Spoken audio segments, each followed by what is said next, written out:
ओम सर्वमंगल मांगल्ये शिवे सर्वार्थ साधिके शरण्ये त्र्यंबके गौरी नारायणि नमोस्तुते। जेन बद्धो बलि राजा दानवेन्द्रो महाबला तेन त्वां प्रतिपद्नामि रक्षे माचल माचल। गंगा तरंग रमणीय जटा कलापम गौरी निरंतर विभूषित वाम भागम नारायण प्रियमनंगमदापहारम वाराणसी कुलपतिम भज विश्वनाथम। नमस्कार, स्वागत है आपका आचार्य वाणी में। मैं आचार्य डॉक्टर विक्रमादित्य आपके साथ हूँ। आज का विषय हमारा है मकर राशि वालों के लिए ग्रहों का योगायोग किस प्रकार का बनने वाला है। देखिए, मकर राशि वालों, आपकी राशि के दृष्टिकोण से यदि हम समझें तो ये अगस्त का जो आरंभ काल है वो बहुत विशेष आपके लिए बनता दिखाई दे रहा है। लेकिन आपको कुछ सावधानी बरतने की ज़रूरत है, क्योंकि इन दिनों शनि महाराज आपकी राशि के जो स्वामी हैं उन्होंने विशेष तौर पर मंगल के साथ द्वंद्व युद्ध आरंभ कर रखा है। और ये द्वंद्व युद्ध कहीं ना कहीं कभी अच्छा कभी खराब बनी बनाई उम्मीद को कई बार पानी फिरता दिखाई दे रहा है। चीज़ें होंगी और फिर एकदम ऐसे समाप्त कर देगा शनि वक्री गति पे होने के कारण से कि बिल्कुल कहीं ना कहीं ये आपको हतोत्साहित कर देगा। ऐसा योग आपकी राशि में बनता दिखाई दे रहा है। इसको ठीक करना बहुत ज़रूरी है। इसको ठीक करने के लिए शास्त्र में अनेक उपाय शास्त्र में वर्णित हैं, और यदि वो सही उपाय कर लेंगे तो आपके लिए अच्छा रहेगा। नहीं तो ये अभी कम से कम काफ़ी लंबे समय तक यहाँ आपको इस प्रकार का, और साथ साथ इस वक्त बृहस्पति और शुक्र एक साथ चल रहे हैं, वो कहीं ना कहीं द्वंद्वात्मक स्थिति दे रहे हैं। सही चीज़ें थोड़ी सी बुद्धि में ऐसा हो रहा है कि आ नहीं रही हैं। एक सबसे बड़ा कारण और भी है कि बुध इन दिनों अस्त चल रहे हैं। सूर्य के साथ चलते हुए बुध वक्र स्थिति में है, बुद्धि वक्री उल्टी स्थिति में चल रही है और साथ साथ अस्त स्थिति में चल रही है।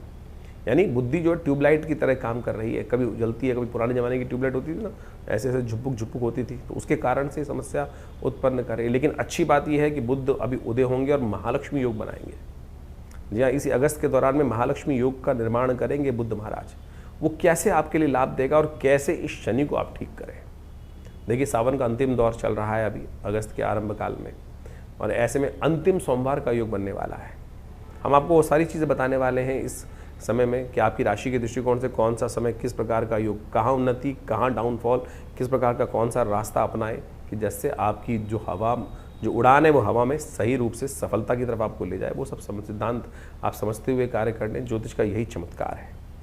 आपके ग्रह नक्षत्र गोचर के अनुसार से क्या कह रहे हैं वो भी समझ लीजिए, और ग्रह यदि आप पूर्ण रूप से समझ लें, अपने ज्योतिष के दृष्टिकोण से राशि दशाएं अंतर्दय समझ लें तो बहुत बढ़िया से ठीक कर सकते हैं आप। 1 अगस्त के दिन ग्रह नक्षत्रों का योग बन रहा है शुक्रवार के साथ। उस दिन अष्टमी तिथि सावन के महीने की शुक्ल पक्ष की चल रही है, और ग्रह नक्षत्रों के दृष्टिकोण से यदि समझें तो ये समय आपके लिए सही है, खराब नहीं है, पॉजिटिव बन रहा है समय।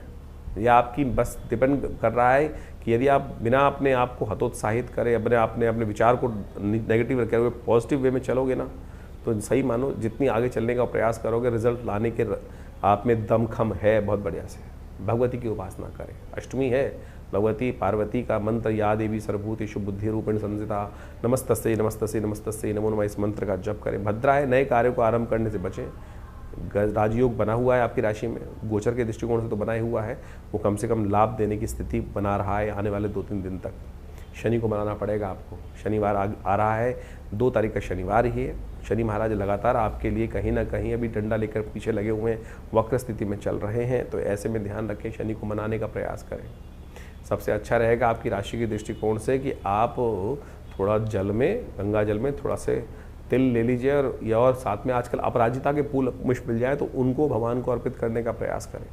भगवान शिव की उपासना इन दोनों चीज़ों से की जानी चाहिए।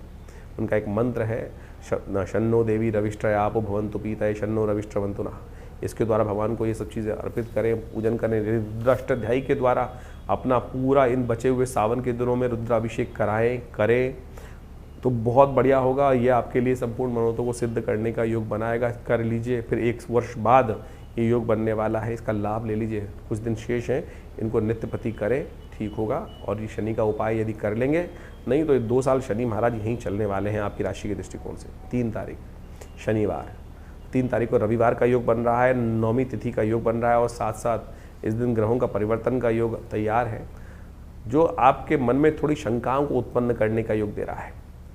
शंका जो होती है वो कहीं ना कहीं जब तक शंका का निवारण नहीं करोगे तब तक सफलता और पूर्ण स्वाद चीज़ों का नहीं आता है। नहीं तो शंका में जीवन व्यर्थ होने के युग बन जाते हैं। ऐसे में शंका का निवारण करने के लिए शक्ति चाहिए। रविवार का दिवस है, कोशिश करें गायत्री मंत्र का जप करें, सूर्य को जल दें, थोड़ा सा तांबे के लोटे में थोड़ा जल लेकर विशेष तौर पर उसमें थोड़ा सा एक पीला पुष्प और साथ में रोली लेकर भगवान सूर्य को अर्घ दें। गायत्री का ध्यान करते हुए हम भास्कराय नमः दिवाकराय नमः इस प्रकार का ध्यान करते हुए करेंगे तो सुबह सुबह थोड़ी देर सूर्य में बैठेंगे तो आपके ग्रहों को शक्ति भी प्राप्त होगी। चंद्रमा कमज़ोर है इस वक्त बहुत ज़्यादा, तो आपको दूध का सेवन करना चाहिए आपकी राशि के दृष्टिकोण से, ये आपके लिए अच्छा रहेगा। दूध का दान करना भी आपकी राशि से अच्छा दिखाई देता है। 4 तारीख इस दिन बड़ा सुंदर योग बन रहा है। 4 तारीख अगस्त 4 अगस्त भी है और साथ साथ इस दिन सुंदर रूप से ग्रह नक्षत्रों के दृष्टिकोण से सावन का सोमवार है, अंतिम चतुर्थ सोमवार। 4 तारीख चतुर्थ सोमवार का योग बन रहा है और उस दिन दशमी और एकादशी का योग बन रहा है।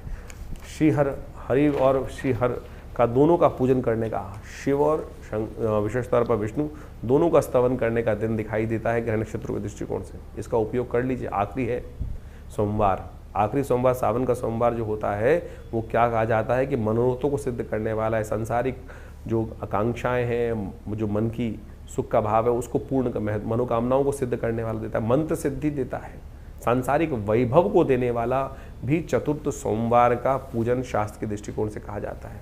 और कहा जाता है आपकी राशि के दृष्टिकोण से यदि तिलोदक से कुशा के द्वारा आप रुद्राभिषेक भगवान का करें तो ये विशेष तौर पर आपके ग्रहों को ठीक कर देगा। देखिए हमारे यहाँ 9 ग्रहों को तुलसी बाबा ने लिखा है कि 9 ग्रह जो हैं वो कहीं ना कहीं जीवन में उत्पात करते रहते हैं, कभी अच्छा कभी खराब। लेकिन इनसे हटकर जो 10वें ग्रह को पूजता है, 10वां ग्रह कौन सा है?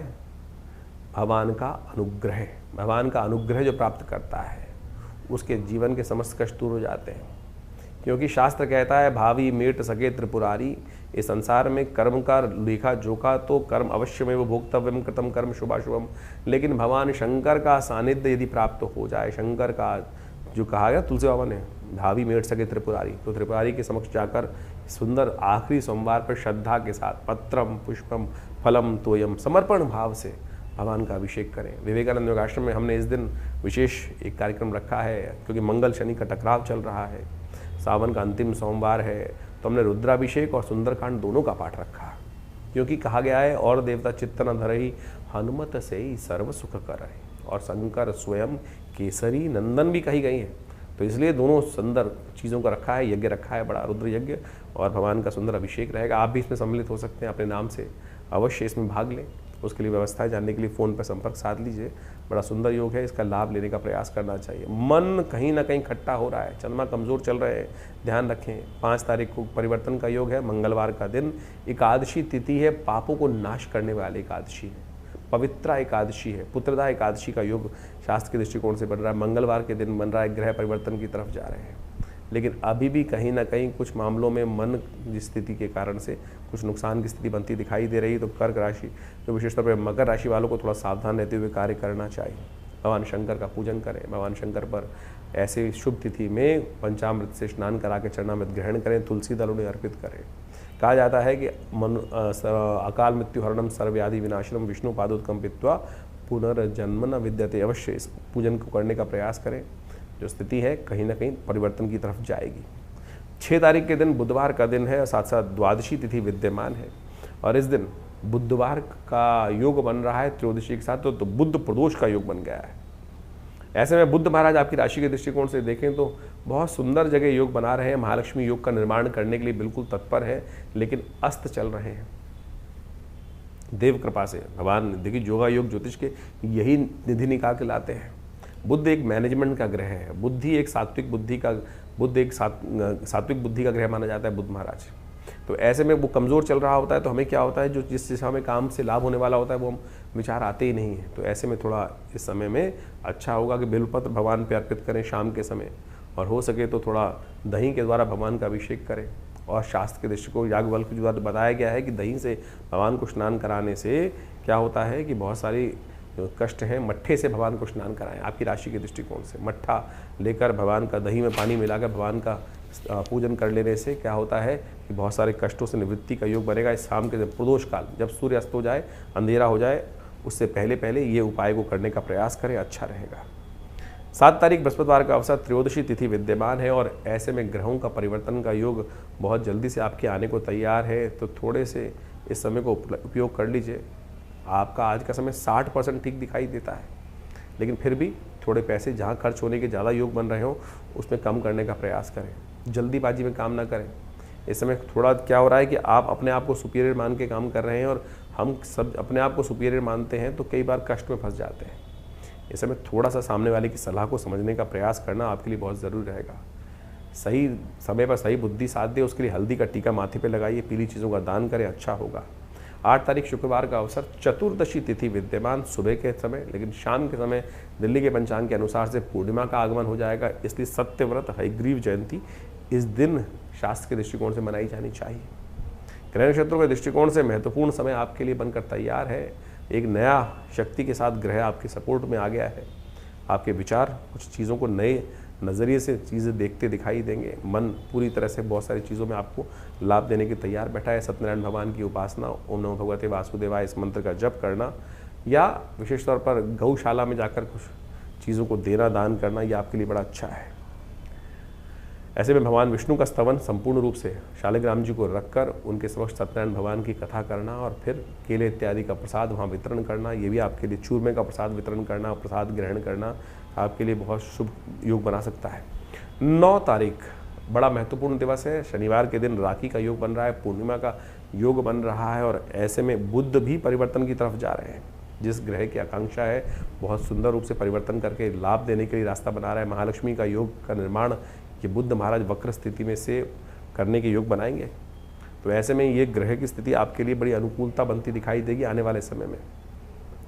रक्षाबंधन एक बड़ा महत्वपूर्ण चमत्कारिक पर्व है, लेकिन आज हमने केवल उसको भाई बहन के त्यौहार के रूप में उपस्थित कर दिया कुछ भ्रांतियों के कारण से। ये एक ऐसा पर्व है जो बिल्कुल विशेष तौर पे परिवर्तन करके दिखा दे, भाग्य में बिल्कुल महत्वपूर्ण परिवर्तन, आपके समस्त कष्टों को एक तरफ हटा के रख दे। इसलिए इसको श्रावणी उपाकर्म के रूप में शास्त्र में स्थान दिया गया है। ये एक बहुत चमत्कारिक पद्धति है भारतीय संस्कृति की। कहाँ से आरंभ हुई इसके बारे में भ्रांति लोगों के मन में। भारतीय संस्कृति में रक्षाबंधन का अद्भुत वर्णन शास्त्रों में बड़ा प्राचीन काल से मिलता है। आज कुछ भ्रांति संसार में उपस्थित कर दी जाती है। आज हमारे मॉडर्न हिस्टोरियंस ने जिस प्रकार से राखी को कुर्मावती और हुमायूं के साथ जोड़कर बना दिया और उसके द्वारा उन कथाओं को हमारी टेक्स्ट बुक्स में डालकर, एनसीईआरटी की टेक्स्ट बुक्स में डालकर कुछ वर्ष पूर्व ऐसी व्यवस्था बना दी गई। शायद हमारे बच्चे, हम सब लोग यही सोचते हैं कि हमारी संस्कृति तो शायद हुमायूं से पहले थी ही नहीं, मुगलों से पहले थी नहीं। लेकिन यदि शास्त्र में वर्णित, हमने आरंभ में एक मंत्र पढ़ा था, जेन बद्धो बली राजा दानवेंद्रो महाबला तेन त्वाम प्रतिबदनामी रक्षे महाचल माचल। यानी भगवती महालक्ष्मी ने ये सबसे पहला जो राखी का बंधन था, ये बड़ा अब ये शास्त्र में वर्णन जो आता है कैसे किया उन्होंने, उसके लिए राजा बलि की कथा चलती है। भगवान वामन का जब अवतारण हुआ तो उस वक्त उन्होंने 3 पग में समस्त जो संसार को नाप लिया था। जो 2 पग में नापने के बाद तीसरा पग कहाँ रखा था, बलि के सिर पे रख दिया था। बलि ने कहा था कि आपने संपूर्ण संसार पर तो आधिपत्य स्थापित कर लिया, जो दान मैंने दिया उसको स्वीकार कर लिया, और अब तीसरा पग जो रखना है वो प्रभु आपने अभी मेरे शरीर पर विजय नहीं प्राप्त करी, आप मेरे सिर पर अपना चरण रखें। तब तीसरा कदम उन्होंने वहाँ रखा। तब भगवान ने प्रसन्न होकर महाराज बलि को क्या किया, महाराज बलि को राजा जो राज्य दे दिया, पाताल लोक का राज्य। भगवान ने जिस प्रकार से उनको श्रद्धा के साथ संपूर्ण रूप से जो उन्होंने उनकी परीक्षा ली थी, ये सब परीक्षा ही कथाओं के माध्यम से समझें कि जिस प्रकार से भगवान ने महाराज बलि की परीक्षा ही ली ना और परीक्षा में उत्तीर्ण हुए, तो उनको उस परीक्षा का जो उपहार मिलना था, उपहार क्या मिला, वरदान मिला। तो महाराज बलि ने भगवान से वरदान में मांगा कि भगवान मैं आपने मुझे पाताल लोक दे दिया, लेकिन मेरी एक इच्छा है, आप भक्त पर कृपा करें कि आप जब भी मैं उठूं तो मेरे को सबसे पहले आपका ही दर्शन हो। कैसे होगा दर्शन, तो भगवान को द्वारपाल बना दिया गया। महाराज भगवान ने प्रसन्न, यानी भक्त पर भगवान इतने प्रसन्न हो जाते हैं कि जैसी मनोकामना सिद्धि की इच्छा रखता है भक्त, उसको पूर्ण करने के लिए भगवान वहाँ प्रेमवश क्या हुए, महाराज बलि के यहाँ पाताल लोक में द्वारपाल के रूप में प्रतिष्ठित हुए। और जैसे ही महाराज बलि उठते थे तो कहा जाता है कि सबसे पहले दर्शन श्रीहरि के उनको होते ही थे। ये श्रद्धा भाव विश्वास की कथा है। इसको समझने के लिए बहुत ज़्यादा भक्त बुद्धि ही चाहिए, तब जाके समझ में आएगा। कहा जाता है भगवती जो लक्ष्मी थी बड़ी दुखी हुई कि भगवान को वहाँ उन्होंने बांध के रख लिया, मोहवश अपने भक्त जाल में फंसा लिया। तो भगवती ने क्या किया, वहाँ जाकर महाराज बलि के समक्ष उपस्थित हुई और उनको इस श्रावणी कर्म करते हुए, इस जो सावन का महीने की पूर्णिमा के तिथि के दिन वहाँ जाकर उनको रक्षाबंधन बांधा। अब रक्षाबंधन बांधा जाता है तो बहन को कुछ ना कुछ देने की परंपरा है और वचन दिया जाता है। तब उन्हें कहा जेन बद्धो बलि राजा दानवेंद्रो महाबला। तो ये विशेष तौर पर रक्षा सूत्र भी है और साथ साथ बहन के साथ भाई का प्रेम भी है। तो महाराज बलि ने जिस प्रकार से बहन को कुछ देने को मांगा तो भगवती महालक्ष्मी ने क्या मांगा कि आप मेरे पति को छोड़े यहाँ से आप। तो वहाँ से भगवान पुनः वापस भगवती लेके चली गई। तो यानी ये परंपरा, ये कथा का माध्यम हम आपको समझाने का प्रयास कर रहे हैं। तो इस भ्रांति को हटाएं। शास्त्र बड़े ही वृहद वर्णित हैं, इन सब चीज़ों अनादिकाल से परंपरा रही है, लेकिन हमारी संस्कृति को जिस प्रकार से तोड़ने का कार्य किया वो बहुत गलत लोगों ने, और हम उसको समझ नहीं पाते हैं। पौराणिक काल से इन कथाओं के माध्यम से हमको समझ में आता है। इसके अलावा और समझें, ये केवल भाई बहन का बंधन नहीं है। बहुत सारे लोग तो केवल भाई बहन को जिस प्रकार से कह देते हैं, नहीं, ये विजय का संकल्प है, ये संकल्प बुद्धि का चमत्कार है कि हम संकल्पबद्ध होकर, इंद्राणी ने इंद्र को भी रक्षा सूत्र बांधा था।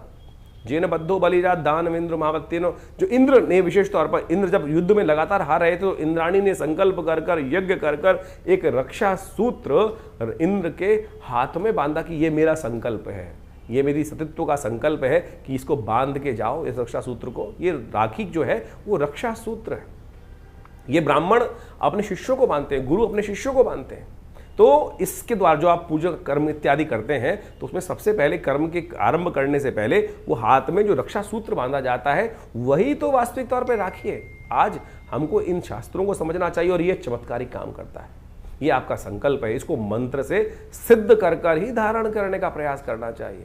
तो हम आपको इन सब सिद्धांतों को समझाने का प्रयास कर रहे हैं, तो आप इस पे विश्वास जगाएं। ये केवल परंपरा नहीं है, बहुत सारे लोग परंपरा के अनुसार, तो इस बार तो बड़ा सुंदर योग ऐसा बन रहा है कि भद्राव है ही नहीं पृथ्वी पर। तो आप आनंद भाव से किसी वक्त भी इन समस्त कर्मों को करने का सुंदर योग बना सकते हैं। भगवान का सुंदर स्तवन करें और उसके बाद भाई और बहन के संबंध, जो परिवार के संबंध है, उनको बहुत आनंद के साथ समझाते हुए इस कर्म को करें। कल्याण के सुंदर योग बन सकते हैं। तो इस श्रावणी का जो कर्म है, रक्षाबंधन जो कर्म है, आपने अभी इसको अच्छे से जीवन में उतारने का प्रयास करना है। कैसे आपकी राशि के दृष्टिकोण से मकर राशि वालों के लिए इस वक्त इस समय परिवर्तन का हो सकता है, समझें। ये केवल भाई बहन को जिस प्रकार से हिमायू और उस कथा को लोगों ने प्रचलित कर दिया, लेकिन ये पर्व तो ऐसा है कि जिसको इंद्राणी ने इंद्र के लिए दिया, रक्षा सूत्र बांधा और उनकी युद्ध में विजय हो गई। तो आप समझे, ये तो भगवती महालक्ष्मी ने अपने पति को छुड़ाने के लिए इस रास्ता बना दिया, संसार को मुक्त करा दिया, संसार के अधिपति को मुक्त करा दिया। तो आपके जीवन में भी दिक्कत चल रहे हैं तो इस रक्षा पर्व के दिन आप सुंदर रूप से मंत्र जप करके भगवान का सानिध्य प्राप्त कर कर अपने विश्वास से, अपने संकल्प से परिवर्तन का रास्ता बना सकती हैं। तो आपकी राशि के दृष्टिकोण से समझें, आप रेशमी धागे में विशेष तौर पर आपके लिए सबसे श्रेष्ठ रहेगा कि आप थोड़ा सा नमक की डली, सेंधा नमक मिल जाएगा आपको, सेंधा नमक या फिटकरी को लेकर और उसको विशेष तौर पर आपके लिए सबसे श्रेष्ठ है त्र्यंबक मंत्र। भगवान शंकर के मंत्र त्र्यंबकम यजामहे सुगंधिम पुष्टिवर्धनम उर्वारुकमिव बंधनान् मृत्युर्मुक्षीमामृतात्, इससे सिद्ध करवाकर एक नीले रंग के वस्त्र में इस पोटली को बांधकर रेशमी वस्त्र के साथ सिद्ध मंत्र से आप इसको अपने इष्ट, अपने खास मित्र जो भी है आपके, जिनके लिए भी आप करना चाहते हैं, क्या भाई, क्या बहन, क्या पिता, क्या पुत्र, क्या गुरु, क्या शिष्य, सबके लिए जिसके भी साथ आपकी निष्ठा बंधी हुई है, अपने निष्ठावान बनकर संकल्प के रूप में सिद्ध करा के इसको रक्षा सूत्र को धारण कर दें। पुराने जमाने में गुरु शिष्य को, शिष्य गुरु को धारण करते, ब्राह्मण समस्त क्षेत्रों में जाकर धारण करवाते थे। लेकिन धीरे धीरे वो परंपराएं हमारे इस संस्कृति को विध्वंस करने के लिए कैसे उस पाश्चात्य संस्कृति के लोगों ने रखी कि हम सब उस कर्म को ही भूल गए हैं। श्रावणी तो बहुत सारे लोग आज करते ही नहीं। तो जनेऊ को धारण करने की जो परंपरा है उसको हमें करने का प्रयास करना चाहिए। विधि के अनुसार से हम आश्रम में ये समस्त कर्म कराते हैं और इसको धारण करें, देखिएगा परिवर्तन का योग आपकी राशि में बहुत बढ़िया से बनेगा। ऐसे में आपकी राशि के दृष्टिकोण से सबसे श्रेष्ठ रहेगा कि आप विशेष तौर पर ऐसे में कुमकुम का तिलक धारण करें या भस्म का तिलक धारण कर कर इन समस्त कर्म को करने का प्रयास करेंगे तो ये राखी आपके लिए बड़ा चमत्कारिक योग बनाकर लाभ देने के पूरे वर्ष के जितनी अलाएँ बलाएँ हैं उनको हर कर अगले वर्ष के लिए आपको बिल्कुल तैयार करके रक्षा सूत्र धारण इस रूप से करेंगे तो बहुत अच्छा योग बनेगा आपके लिए। 10 तारीख के लिए हम बात करें, रविवार का अवसर है, भाद्रपद का महीना आरंभ हो रहा है और ऐसे में ग्रह नक्षत्र आपकी राशि के दृष्टिकोण से अच्छे योग बना रहे हैं आपके लिए। लेकिन ध्यान रखना, भ्रम की स्थिति अभी भी आपके मनोमस्तिष्क में विचार कर सकती है। मन जो है कहीं ना कहीं भ्रम ग्रसित रहता दिखाई दे रहा है। लाभ का योग है लेकिन फिर भी कहीं ना कहीं वहम शंकाएं साथ साथ चलती दिखाई, शंकाओं को निवृत्त करने का योग बनाए तो अच्छा होगा। तो ग्रहों का जो ये प्रभाव जो आपने अभी समझा, आपकी राशि के दृष्टिकोण से किस प्रकार का योग बन रहा है, जो परिवर्तन का समय इस वक्त चल रहा है, शनि मंगल का टकराव चल रहा है, शनि वक्री चल रहे हैं, बृहस्पति और शुक्र की युति चल रही है, इन सब का प्रभाव वर्तमान में हर व्यक्ति के दृष्टिकोण से अलग अलग पड़ रहा है। मूल जन्मपत्री राशि के दृष्टिकोण से इस बात को हमें समझना चाहिए कि ऐसा नहीं है कि हर राशि वाले के लिए, जैसे जिस राशि का जो ग्रह योग बन रहा है वो हर राशि वाले के लिए उसी प्रकार का ही बनेगा, ऐसा नहीं हो सकता है। क्यों नहीं हो रहा है इस प्रकार से? बहुत सारे बात लोग व्यंग्यात्मक तौर पे करते हैं कि 12 राशि के दृष्टिकोण से ये परिवर्तन का प्रभाव तो हर व्यक्ति के साथ ऐसे ही होगा। नहीं, आपकी मूल जन्मपत्री में ग्रहों की युति किस प्रकार से है, आप ये मान के चले कि किस प्रकार का योग बन रहा है। इसको ऐसे कैटेगराइज कर लीजिए कि एक स्पेसिफिक ब्लड ग्रुप का व्यक्ति है क्या, जब कोई बीमारी आ रही है मौसम के अनुसार परिवर्तित हो रही है कि सब लोग उसी के अनुसार से बीमार हो रहे हैं क्या? ऐसा नहीं होता है। तो आपकी मूल जन्मपत्री, आपकी मूल जो आप प्रकृति है वो किस प्रकार की है, उसका प्रभाव किस प्रकार से है, कौन इम्यून स्ट्रांग है, कौन इम्यून वीक है, तो उसका प्रभाव उस हिसाब से होता है। तो इसी प्रकार से ज्योतिष के दृष्टिकोण से इस बात को हमें समझना चाहिए कि परिवर्तन के योग बन रहे हैं।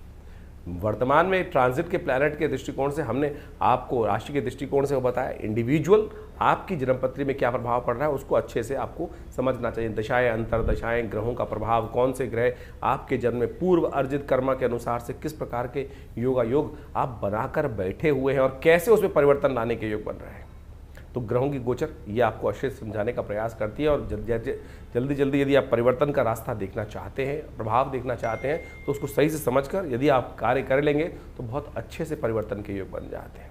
तो इस समय जो ग्रहों का योग चल रहा है उसका प्रभाव भी आपने समझ लिया है। हमने आपको भी बताया था कि शनि मंगल का जब टकराव चलता है आपस में तो मन में कहीं ना कहीं द्वेष उत्पन्न होता है। इसके लिए अलग से जो वीडियो बनाया था उसको जाके समझ लीजिएगा। तो जो 3-4 महीने का योग है वो अंतर्द्वंद से बचते हुए कार्य करने का प्रयास करना है। शनि मंगल का जब टकराव होता है तो क्या होता है, द्वंद्व उत्पन्न होता है। बृहस्पति शुक्र की युति जब चल रही होती है तो मानसिक तौर पर व्यवस्था ऐसी बनती है कि इधर जाऊं कि उधर जाऊं, द्वंद्वात्मक स्थिति मनोमस्तिष्क में विचारों की उत्पन्न होती है। एक रास्ता इधर से, एक रास्ता इधर से, उसमें कौन सा चुनना है उसके लिए हमें निष्कर्ष पे पहुंचना होता है और ज्योतिष वही निष्कर्ष बताता है। अब ऐसा समझें आप इसको इस प्रकार से बहुत अच्छे से उदाहरण हम दे के समझाते हैं कि गूगल ने आपको रास्ता दिखा दिया। आजकल गूगल मैप्स का हम देखते हैं और उसके बाद भी ये थोड़ी गूगल पकड़कर आपको उसी प्रकार से ले जा रहा है कि नहीं इस पे जाना है, कहीं और नहीं जाना है। वो तो आपके हाथ में, चुनाव आप कौन सा कर रहे हैं। सामने आपके सामने मार्ग प्रशस्त है, ज्ञान आपके सामने दिया हुआ है, उस ज्ञान पर आप चलना चाहते हैं या नहीं चलना चाहते, वो चुनाव आपके जीवन में आपको दे दिया गया है। जैसे कहा गया ना, अवश्यमेव भोक्तव्यम कृतम कर्म शुभाशुभम। परमात्मा हम लोग के मन में आती है कि परमात्मा हमको गलत रास्ते पे जाने ही क्यों देता है। परमात्मा ने आपको जन्म देने के बाद, प्रकृति ने आपको जन्म देने के बाद खुली छूट दे दी, ज्ञान भी साथ साथ दे दिया। देख भाई, ये करेगा तो इसका प्रभाव ये होगा और ये करेगा तो इसका प्रभाव ये होगा। ये शास्त्र से समझ में आता है, उदाहरणों से समझ में आता है। निष्कर्ष जो शास्त्र में कथाएं हैं, कथानक है, जो विभिन्न पुराण इत्यादि में कथानक है, उसके द्वारा हमें समझ में आता है कि ये करेंगे तो उसका नेगेटिव प्रभाव होगा, उसके अनुसार से हमारा भविष्य भी बदलेगा और प्रारब्ध के दृष्टिकोण से जो हमारे जीवन में आगे बनकर आएगा उसका नेगेटिव इफेक्ट होगा। तो उसी प्रकार से ज्योतिष विज्ञान आपको नेत्र के माध्यम से ये दिखाने का प्रयास कर रहा है कि भाई इस चीज़ों में आगे चलने से ये इसका प्रभाव आपके जीवन में उत्पन्न हो, फिर आप चुनाव करें कौन सा चीज़ करें। और बहुत सारे लोगों के मन में एक भाव होता है कि उपाय जो करते हैं उसका प्रभाव होता है, नहीं होता। क्यों नहीं होता उपाय का प्रभाव? हजारों लोगों के जीवन में परिवर्तन का योग बनता है। हम तो नित्यपति देखते हैं, जब प्रार्थना, अनेक प्रकार के शास्त्र में वर्णित उपाय, चाहे वो किसी प्रकार के भी हों, जिस शास्त्र जिसका अनुभव, जिस विद्वान का अनुभव हुआ, उन्होंने वो उपायों को शास्त्र में वर्णित किया, उनका प्रभाव बिल्कुल होता है। हर एक्शन का कुछ ना कुछ रिएक्शन है ही, इस बात को हमें समझना चाहिए। तो शास्त्र में अनेक मनोकामनाओं की सिद्धि करने के लिए जो रास्ते बताए गए हैं वो समस्त आपके जीवन में कल्याण का योग देते हैं। इस वक्त तो सावन का सुंदर महीना चल रहा है, कुछ ही दिन बाकी हैं सावन के महीने में। कोशिश ये करें भगवान की शरणागति प्राप्त करने का प्रयास करें।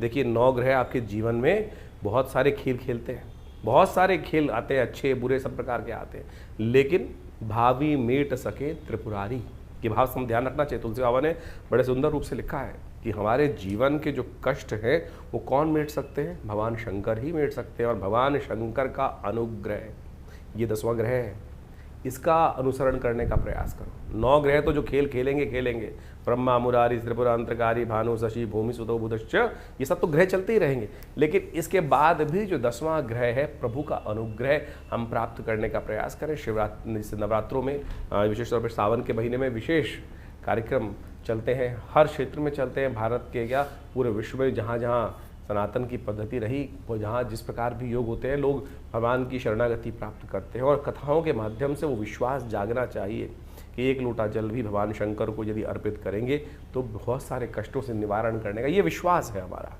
ये संस्कृति का विश्वास है। और ये अनुभव भी है कि भगवान समस्त कष्टों को हर लेते हैं। जैसे दूध अगर डालेंगे भगवान शंकर पुष्टि के योग बनेंगे, भगवान के अपने मनोरथ सिद्ध करने के लिए अनेक अनेक प्रकार से अनेक अनेक विधान शास्त्र में उपस्थित किए गए हैं। तो इस वक्त रुद्राभिषेक का समय चल रहा है, कोशिश करें अपनी श्रद्धा के अनुसार से भगवान को जल अर्पित करें, दूध से भगवान का अभिषेक करें, दही से भगवान का अभिषेक करें, घी से भगवान का अभिषेक करें, इच्छू रस गन्ने के रस से भगवान का अभिषेक करें। और बहुत सारे अनेक अनेक प्रकार के जो शास्त्र में वर्णन जो किया है जिन प्रकार की पद्धतियों को, उन सब चीज़ों को कर लेने से बहुत बढ़िया अद्भुत प्रकार के योग कर्म के द्वारा वो योग बना सकते हैं आप। तो इन सबको समझे। हमने विवेकानंद योगाश्रम में पूरे सावन के महीने में नित्य प्रति रुद्राभिषेक रखा, बहुत सारे लोगों ने उसमें भाग लिया, लोगों ने अपने मनोकामना सिद्धि के लिए अपने अपने अनुसार से उसमें समर्पण संपूर्ण साथ देकर उस कार्य को किया। कुछ दिन और शेष बाकी हैं, शुक्ल पक्ष का अंतिम समय चल रहा है जिसमें बड़ी श्रद्धा के साथ बड़े उत्सव, कृष्ण पक्ष से ज़्यादा शुद्ध माना जाता है शुक्ल पक्ष, क्योंकि चंद्रमा गति को प्राप्त वृद्धि की तरफ जा रहे होते हैं। जो पूर्णिमा के दिन सुंदर योग बनता है, श्रावणी कर्म उपाकर्म, उसी दिन तो अमरनाथ में जल चढ़ता है। तो कोशिश ये करें श्रद्धा के साथ भगवान के इस सुंदर मास में संपूर्ण रूप से भगवान के प्रति समर्पण करने के लिए आप विवेकानंद योगाश्रम में आ सकते हैं। जो 2 सोमवारों का सुंदर योग रहेगा, तीसरा चौथा सोमवार, जो चौथा सोमवार का योग बन रहा है उसमें अवश्य भगवान के श्री चरणों में उपस्थित होकर आश्रम में जो प्रतिष्ठित बड़े विशाल भगवान शंकर के श्री विग्रह, फेसबुक पर जाकर आप हमारे उस कार्यक्रम को डेली लाइव भी देख सकते हैं। जो हमारा फेसबुक है आचार्य वाणी आचार्य विक्रमादित्य, उसमें हम लाइव डेली उस पूजा को दिखाते हैं, कराते हैं। आप सब भी उस दिव्य रुद्राभिषेक कर्म में सम्मिलित हों। भगवान का सुंदर रुद्राष्टाध्यायी के द्वारा जो स्तवन चलता है और उनका पाठ चलता है, उनका जलात्मक दुग्धात्मक अनेक अनेक प्रकार से औषधियों से जो अभिषेक चलता है, उसमें सम्मिलित होकर भगवान के प्रति अपनी श्रद्धा के समन को अर्पित करें। और रविवार वाले कार्यक्रम में तो आप सब सदा आमंत्रित ही रहते हैं, उसमें आप आएँ। दिल्ली में ये विवेकानंद योगाश्रम जमनाबाद लक्ष्मी नगर क्षेत्र में स्थित है और पूरा एड्रेस हमारे फ़ोन नंबर से संपर्क साध सकते हैं। हमारी जो वेबसाइट है आचार्यविक्रमादित्य.com, उस पर भी जाकर संपूर्ण जानकारी लेने का योग बना सकते हैं। धन्यवाद, नमस्कार।